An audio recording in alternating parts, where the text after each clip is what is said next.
Cha ơi, sao cha lại nôn ra xì dầu thế này? Cha đừng làm con sợ. Cha, trúng độc rồi, mau đưa cha đi bệnh viện. Nhanh lên. Cùng lúc đó, trong làng lại có thêm vài nhà phát ra tiếng kêu la thảm thiết và tiếng hô hoán. Chỉ trong vòng vài phút, cả ngôi làng đã náo loạn cả lên. Những ai ban ngày đi ăn cỗ nhà lão Lý đều bắt đầu nôn mửa, tiêu chảy, đau bụng. Nửa đêm nửa hôm thế này, nhà lão Tống hàng xóm sao mà ồn ào thế? Còn để cho người ta ngủ nghe gì nữa không? Thật là vô ý thức hết sức. Mẹ ơi, mẹ à, mẹ mau tỉnh lại đi. Ba chú em xảy ra chuyện rồi. Chuyện lớn rồi. Cái gì? Tụi nó làm sao? Hình như tụi nó cũng bị trúng độc giống Đại Dũng rồi. Ba già sợ hãi vội chạy đi xem ba đứa con trai. Thấy Nhị Dũng vốn khỏe mạnh nhất đang nằm dưới đất ôm bụng. Tam Dũng đang bị gãy tay, cứ liên tục nôn ra xì dầu đầy mồm. Trông chừng là sắp hẹo tới nơi rồi. Chỉ có Tứ Dũng là vẫn nằm im trên giường không phản ứng gì. Trời ơi, con tôi ơi. Nhị Dũng, Tam Dũng, hai đứa cố chịu đựng. Thằng út mau tỉnh lại đi. Dậy mau đưa hai anh mày đi bệnh viện. Mẹ à, mẹ không cần gọi chú ấy nữa đâu. Chú út vốn dĩ đã bị ke rồi, sức khỏe lại là người yếu nhất. Lúc nãy con xem rồi, chú ấy đã đăng xuất từ lâu rồi. Cái gì? Sao lại như thế được? Tô Tấn, đồ sao chổi nhà cô? Không phải cô nói thịt gà trừ tà sao? Tại sao tụi nó cũng bị trúng độc? Hừ hừ hừ. Ba gia nhà mẹ từ khi nào lại nghe lời con? Lại tin lời con thế? Chẳng phải mẹ luôn mắng con là đàn bà nông cạn sao? Con khuyên mẹ tốt nhất là mau đưa họ đi viện đi. Đến muộn là người lại bay màu đấy. Ôi giời ơi, đau muốn đăng xuất luôn mẹ ơi. Bụng con đau quá, đau quá. Nhị Dũng, con ráng nhịn chút đi. Nhìn chút đi, mẹ đưa các con đi bệnh viện ngay đây. Tô Tĩnh, mày còn đờ người ra đó làm gì? Con không mau đi tìm trưởng thôn giúp đỡ. Hừ, bà đừng trông mong gì vào ông trưởng thôn nữa. Lúc nãy tôi thấy con trai trưởng thôn lái xe máy cày, chở trưởng thôn đi hướng này rồi. Chắc chắn là lão trưởng thôn cũng ăn phải đồ hỏng rồi, giờ đang lo thân chẳng xong kìa. Cái gì? Không thể nào. Sao có thể chứ? Cô chắc chắn là lừa tôi đúng không? Lỗ tai bà lão nhà bà chẳng phải bình thường rất thính sao? Trước đây tối nào cũng lén nghe ngóng động tĩnh của tôi và Đại Dũng. Sao hôm nay lại không nghe thấy tiếng khóc thét trong thôn à? Được Tô Tĩnh nhắc nhở, mụ già mới cuối cùng cũng chú ý thấy sự bất thường của làng đêm nay. Nhất là hai nhà hàng xóm, toàn bộ đều truyền tới tiếng kêu rên và khóc lóc. Mụ già lập tức sợ đến mức ngã bệt xuống đất. Bà ta cuối cùng cũng nhận ra mình đã gây họa lớn. Tiêu rồi, xong đời rồi. Cái này phải làm sao bây giờ? Mẹ ơi cứu con với. Mau cứu con đau quá. Nhị Dũng, con cố chịu đựng đi. Mẹ tuyệt đối không để con có chuyện gì đâu. Tin mẹ, nhất định phải nhịn nhé. Tô Tĩnh, mau lại đây cõng tụi nó ra sân. Đạp xe ba bánh nhà mình đưa tụi nó đi bệnh viện. Hừ, không cõng được, không làm đâu. Cái đồ sao chổi này, mày nói lại lần nữa xem. Tôi nói là tôi không cõng nổi cũng không làm được. Sao nào, đến nước này rồi bà còn định đánh tôi hả? Mày.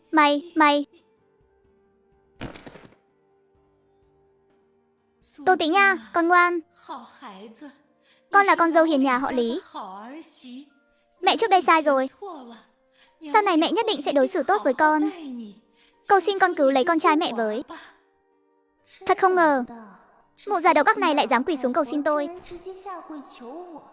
Vì con trai mình. Đúng là không màng đến cái gì nữa nhỉ. Hừ. Cuối cùng cũng có cảm giác báo được đại thù rồi. Con danh con ám quẻ này. Đợi khi tao đưa con trai đến bệnh viện xong, tao nhất định phải cắt lưỡi mày cho bằng được. Để xem sau này mày còn dám cãi lời tao nữa không. Muốn tôi cứu con trai bà cũng được thôi. Nhưng bà phải hứa với tôi một chuyện. Chuyện gì nói mau đi. Từ nay về sau, tôi không còn là con dâu nhà họ Lý các người nữa.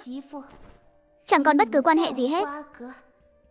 Hôm nay đưa con trai bà đi viện, coi như trả nợ 500 tệ năm đó bà đưa cho bố mẹ tôi. Tiền xính lễ đó. Sau này đừng ai nấy đi, không ai liên quan ai. Bà cũng tuyệt đối không được làm hại bố mẹ tôi nữa. Hừ, mày muốn vạch rõ ranh giới với nhà họ Lý à? Mơ đẹp quá nhỉ.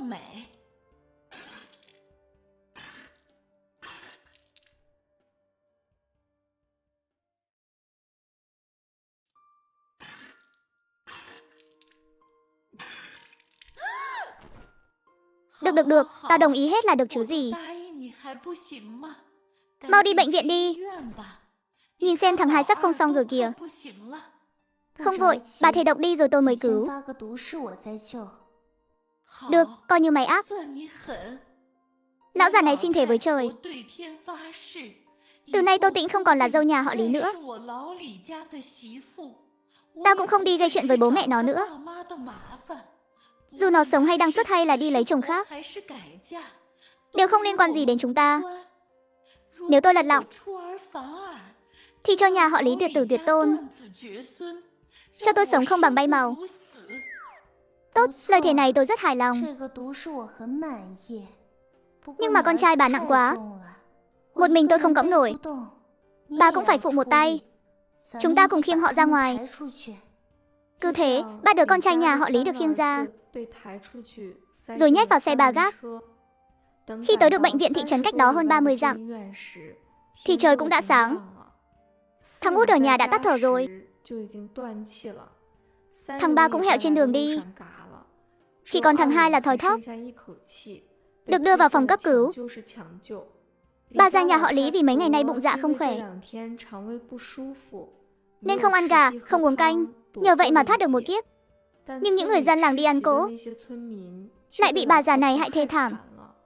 Chỉ trong nửa ngày, bệnh viện thị trấn liên tiếp tiếp nhận hơn 20 dân làng bị nôn mửa và tiêu chảy. Trong đó có 4 ông lão bao gồm cả trưởng thôn.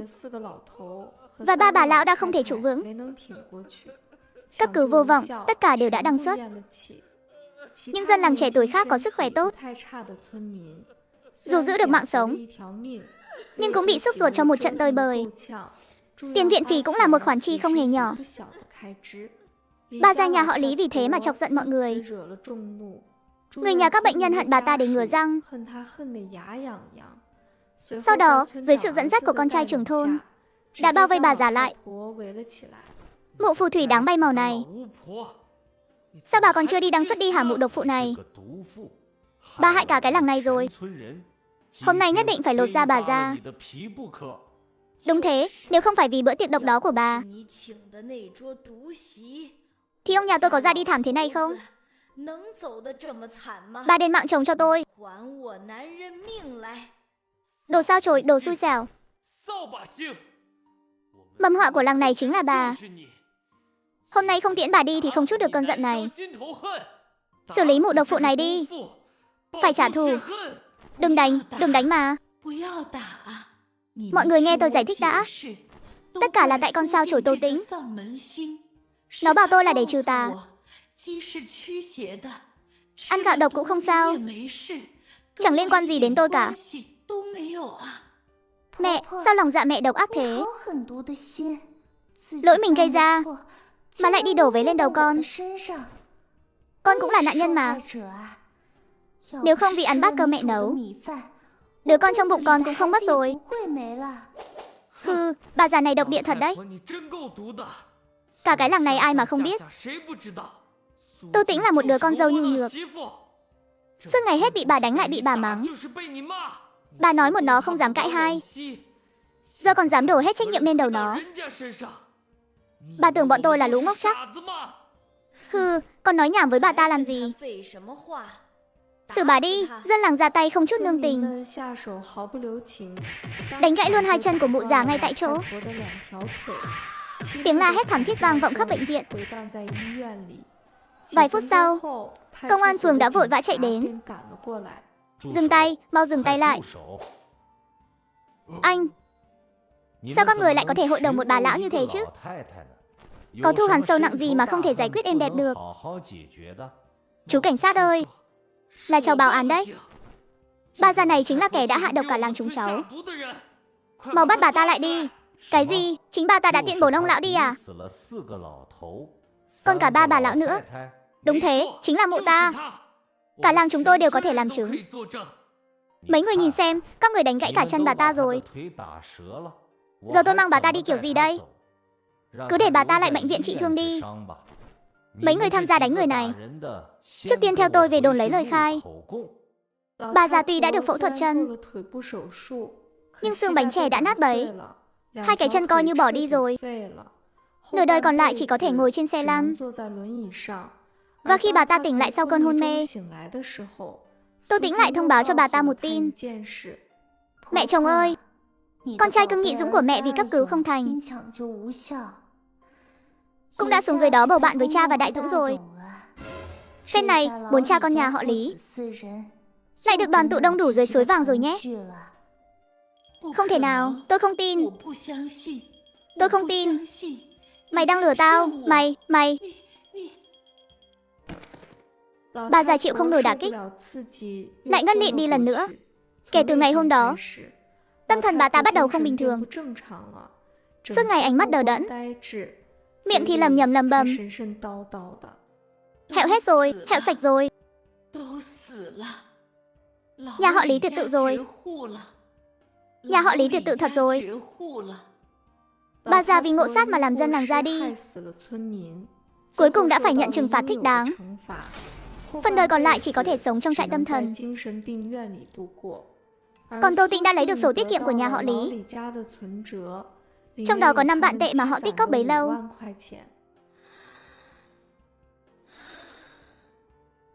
Kiếp trước tôi không có tiền đi học đại học. Kiếp này tôi nhất định sẽ không sống hoài phí. Mẹ chồng à, mẹ cứ yên tâm đi. Con nhất định sẽ sống thật hạnh phúc, chắc chắn đấy.